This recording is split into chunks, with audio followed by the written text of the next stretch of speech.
if a church planter or a pastor picked up this book and read one chapter, I think the chapter on growth and change would be the chapter that I might read. And part of that, the reason for that is because so many of the questions that Amy and I get asked deal with how do I deal with growth and change situations. Either a church isn't growing or it is growing, and which creates challenges on both sides, and then change. And people generally don't like change, especially in the context of a church.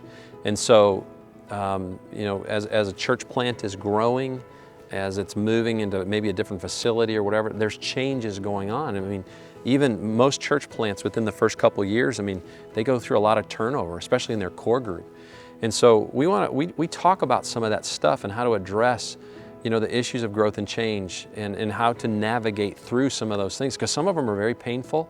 But at the end of the day, God is a God. He never changes, but He changes in the ways that He reaches people and the things that He puts in front of us. And so we want to maybe give pastors and church planners the freedom and permission to say this is okay, to feel this way, to make these moves, to understand what's going on here. So at the beginning of the book, we talk a lot about our journey and some of our challenges in church planting.